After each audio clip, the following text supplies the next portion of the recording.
अगर आपका जो प्रेगनेंसी टेस्ट है वो पॉजिटिव आ जाता है, उसके बाद 5 हफ्ते या छठे हफ्ते में आप यूएसजी कराते हैं। और मैक्सिमम केसेस में जब छठे हफ्ते में यूएसजी की जाती है तो वहाँ पर सिर्फ जेस्टेशनल सेक दिखाई देता है, या कभी कभार यॉर्क सेक भी दिखाई देता है और फिटल पोल भी दिखाई देता है, लेकिन हार्ट बीट नहीं आई होती है। तो बहुत सारे लोग परेशान होते हैं, खासकर जिनकी पहली प्रेगनेंसी होती है वो बड़े परेशान होते हैं और एनजाइटी हो जाती है उन लोगों के अंदर। क्योंकि आज इस वीडियो में हम अपने रिपोर्ट के बारे में आपको बताएंगे कि हमने भी जब ये यूएसजी की थी तो क्या रिपोर्ट था, और उसके बाद जब हमने रिपीट किया तो क्या रिपोर्ट आई थी। और आप में से बहुत सारे लोग जल्दबाजी भी करते हैं, अगर 6 साढ़े 6 हफ्तों में आपका सिर्फ जेस्टेशनल सेक ही नज़र आता है तो बहुत बार आपको डॉक्टर मशवरा देते हैं कि आप अबार्शन करें, या काफ़ी टाइम डॉक्टर आपको ये भी बोलेंगे कि आप 10-15 दिनों के बाद फिर से रीस्कैन करें। तो आज इस वीडियो को आप पूरा एंड तक देखिए। आज इस वीडियो में हम पूरा ये जो रिपोर्ट है वो कवर करने वाले हैं, और मैं श्योर हूँ कि इस रिपोर्ट को देखने के बाद आपके अंदर एक पॉजिटिवनेस आएगी और आप थोड़ा सा जो है रिलैक्स फील करेंगे। क्योंकि मैं समझता हूँ जब आप स्कैन करने के लिए जाते हैं और फिर जब आपको डॉक्टर कह दे कि सिर्फ अभी जस्टेशन सेक ही नज़र आया है, बाकी जो चीज़ें हैं, जो फिटल पोल बच्चा है वो नज़र नहीं आया, यॉर्क सेक जो बच्चे का फूड है वो नज़र नहीं आया, तो आप काफ़ी ज़्यादा परेशान हो जाते हैं। परेशान होने की बिल्कुल भी ज़रूरत नहीं है। 90% केसेस में ये जो फिटल पोल है या यॉर्क सेक है या हार्ट बीट है वो फिर 7वें 8वें हफ्ते में आ जाती है। तो मेरी आपसे गुजारिश है सबसे पहले कि आप हमारे इस यूट्यूब चैनल को ज़रूर सब्सक्राइब करें, क्योंकि यहाँ पर हम कंटिन्यूसली प्रेगनेंसी के बारे में या बाकी और चीज़ों के बारे में वीडियोस अपलोड करते रहेंगे। तो आपसे गुजारिश है कि इस यूट्यूब चैनल को आप ज़रूर सब्सक्राइब करें। चलिए, ये जो हमारा पहला रिपोर्ट था ना, ये हुआ था 9 अप्रैल को। 9 अप्रैल को हमने यूएसजी कराई, और यूएसजी में आपको नज़र भी आ रहा होगा कि हमारा जो यहाँ यहाँ पे सिर्फ जस्टेशन सेक ही नज़र आया था, और उसके बाद जो फेटल पोल है वो नज़र नहीं आया, उसके बाद जो याकसेक है वो भी नज़र नहीं आया, बाकी सब कुछ नॉर्मल था। लेकिन यहाँ पर अब प्रेगनेंसी भी 6 वीक्स 2 डेज़ की हो चुकी थी और कोई चीज़ नज़र नहीं आ रही थी।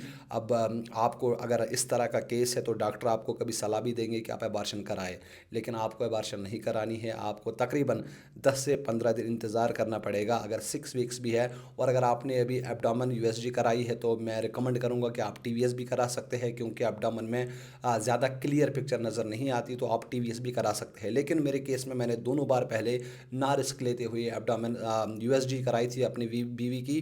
तो सबसे जो पहली रिपोर्ट थी इसमें सिर्फ नज़र आया था कि भाई जेस्टेशनल सेक ही था, और ना ही कोई फेटल पोल था और ना ही कोई याक सेक है।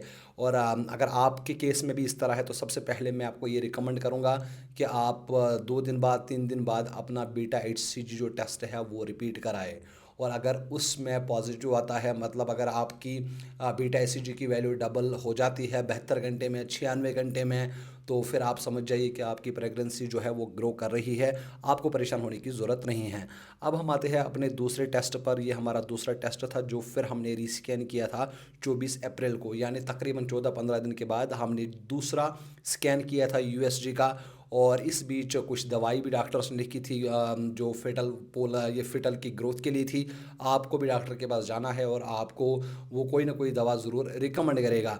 उसके बाद जब हम गए तो यहाँ पे हमने जो दूसरी यूएसजी कराई थी, आपको इसमें दिखाई देगा कि भाई इसमें जस्टिशनल सेक पहले से ही था, उसके बाद इसमें याकसेक भी आ गया था, फिटल पोल भी आ गया था।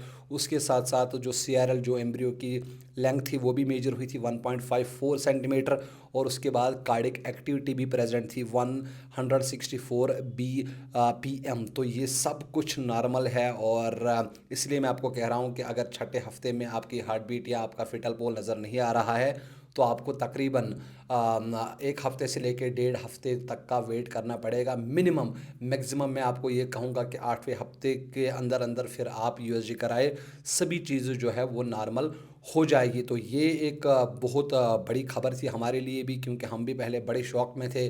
और अगर आप यूट्यूब पर बहुत सारे वीडियोस देखेंगे वहाँ पे तरह तरह के वीडियोस आते हैं और आप बहुत ज़्यादा परेशान हो जाते हैं। तो परेशान होने की बिल्कुल भी ज़रूरत नहीं है, और आपको ज़रूर जो हार्ट बीट है वो भी आ जाएगी और फिटल पुल और याकसेक भी आ जाएगी। एनी केस अगर नहीं आती है तो फिर इसका ये मतलब है कि आपकी प्रेगनेंसी ग्रो नहीं कर रही है, और नेचर कभी नहीं चाहेगा कि कल कोई बच्चे में कोई प्रॉब्लम है, इसलिए वो उस प्रेगनेंसी को ग्रो नहीं होने देता है। क्रोमोसोमल एब्नॉर्मलिटीज़ हो सकती है, तो ये आपके लिए भी अच्छी बात है, लेकिन मैक्सिमम केसेस में हार्ट बीट भी आ जाती है, फिटल पोल भी दिख जाता है और याक सेक भी दिख जाता है। अगर आपको कोई भी सवाल है आप मुझसे पूछ सकते हैं और मैं कमेंट्स में रिप्लाई करने की भरपूर कोशिश करूंगा। और मेरी आपसे फिर से गुजारिश है कि हमारा पहला वीडियो है इस यूट्यूब चैनल पर, आप हमारे यूट्यूब चैनल को ज़रूर सब्सक्राइब करें। आप मुझे इजाज़त दीजिए, आप अपना बहुत सारा ख्याल रखिएगा। अल्लाह हाफ़िज़।